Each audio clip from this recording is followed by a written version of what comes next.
চিৰাং জিলা আমচুৰ উদ্যোগত এক মৰ্মান্তিক বিদায় অনুষ্ঠানৰ আয়োজন কৰে। আজি চিৰাং জিলাৰ বৰতলুৱা যুৱ কল্যাণত সমিতিৰ কাৰ্যালয়ত আবেলি 4:30 বজাত আমচুৰ মুখ্য সাংগঠনিক সম্পাদক তথা চিৰাং জিলা সমিতিৰ প্ৰতিষ্ঠাপক সভাপতি গুলজাৰ হুছেইন পৰামানিক আমচুৰ পবিত্ৰ মৰ্যাদাৰ পৰা আনুষ্ঠানিকভাৱে বিদায় লয়। সেয়ে উক্ত বিদায় অনুষ্ঠান উপস্থিত থাকে আমচুৰ কেন্দ্ৰীয় সভাপতি ৰেজাউল কৰিম চৰকাৰ আৰু সম্পাদক মুৰামদুদ জাৰ্মান শ্বেখ, চিৰাং জিলা আমচুৰ সভাপতি নাজিৰ ৰহমান আৰু চিৰাং জিলা আমচুৰ সাধাৰণ সম্পাদক মুবাৰক আলী আৰু সহ সম্পাদক জাহিৰ হুছেইন, বঙাইগাঁও জিলা আমচুৰ সভাপতি সাদ্দাম হুছেইন, বিজনী জিলাৰ আমচুৰ সভাপতি ৰাছুল খান আৰু সাধাৰণ সম্পাদক জাহিদ আলী আদি কৰি উক্ত সভাত চিৰাং জিলা সমিতিৰ সমূহ বিষয়ববীয়া আৰু প্ৰতিখন আঞ্চলিকৰ সভাপতি সম্পাদকক উপস্থিত থাকি সম্বৰ্ধনা জনায়।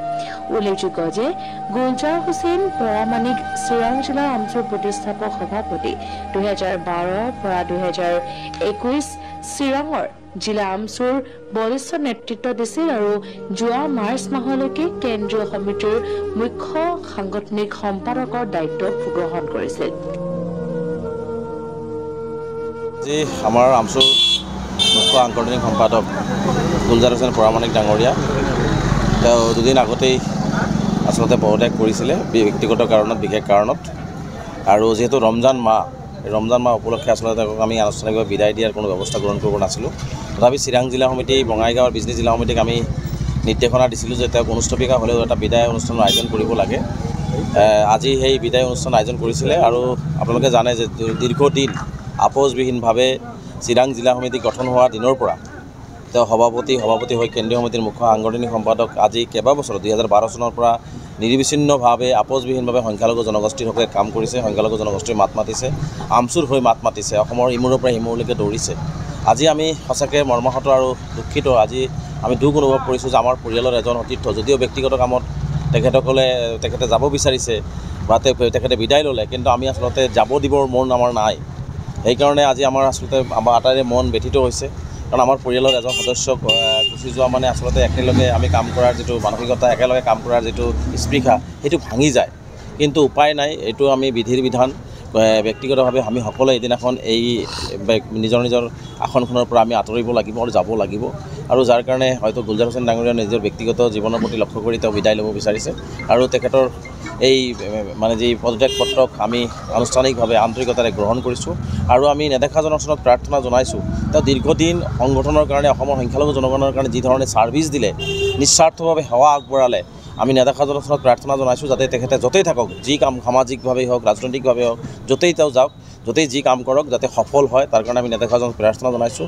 আৰু আমি আশা কৰিছোঁ তেখেতে যি ধৰণে আমাৰ আমচুক ছাৰ্ভিচ দিলে, নিৰবিচ্ছিন্নভাৱে আপোচবিহীনভাৱে 2012 চনৰ পৰা আজিৰ তাৰিখলৈকে যি ধৰণে ছাৰ্ভিচ দিছে নিস্বাৰ্থভাৱে, এই ছাৰ্ভিচ যাতে তেওঁ য'তেই নাথাকক কিয়, সংগঠনৰ মজিয়াত নাথাকিলেও, পদবীত নাথাকিলেও, যাতে আমচুৰ যাতে তেওঁ এই ছাৰ্ভিচটো দি থাকে, চিৰাং জিলা সমিতিক যাতে দি থাকে, কেন্দ্ৰীয় সমিতিক যাতে দি থাকে, এইখিনি আহ্বান তেখেতৰ প্ৰতি ৰাখিছোঁ। আৰু আমি কেন্দ্ৰীয় সমিতিৰ পৰা পুনৰবাৰ শুভেচ্ছা জনাইছোঁ গুলজাৰ হুছেইন পৰামানিক ডাঙৰীয়া।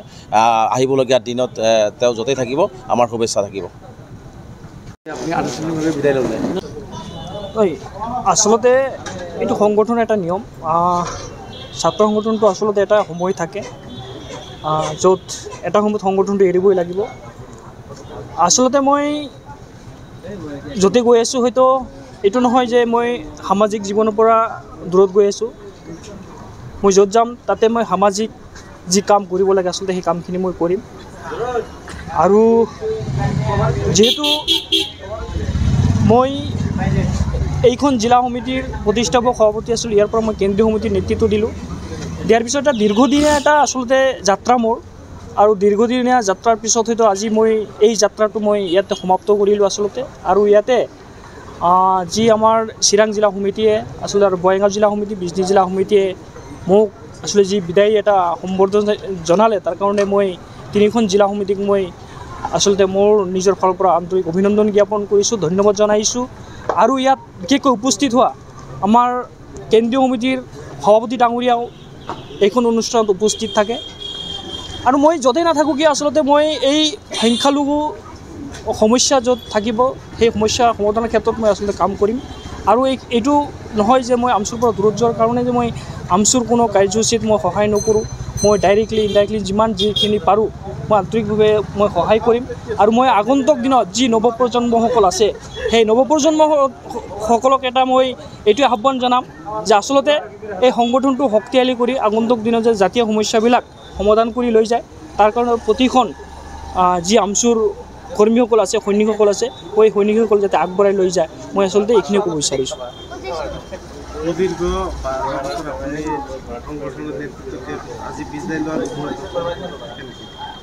নিশ্চিত এইটো বেয়া লাগিব, এইটো বেয়া লগাৰ কথা, কাৰণ ইমান দিন আমি এটা পৰিয়ালত আছিলোঁ, তো এইটো অলপ বেয়া লাগিবই।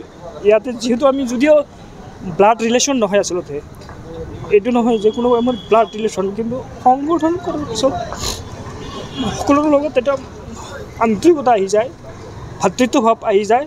যেতিয়া সেই পৰিয়ালৰ পৰা দূৰত যাব লগা হয় নিশ্চিতই অলপ মৰ্মাহত হোৱাটো স্বাভাৱিক আৰু বেয়া লগাটো স্বাভাৱিক, কাৰণ আমি মানুহ হয়, মানুহৰ এইটো বেয়া লগা বা সেইটো লগাটো স্বাভাৱিক, কিন্তু তথাপিতো থাকিব লাগিব। মই এইখিনিয়ে ক'ব বিচাৰিছোঁ। পৰৱৰ্তী মই ক'লোৱে, মই য'তে নাযাওঁ কিয় মই সামাজিক কাম কৰিম, সমাজৰ কাম কৰিম, সমাজৰ যিখিনি কাম কৰিব লাগে আচলতে এইখিনি মই কাম কৰিম। আৰু মই এইটো নহয় যে মই কোনো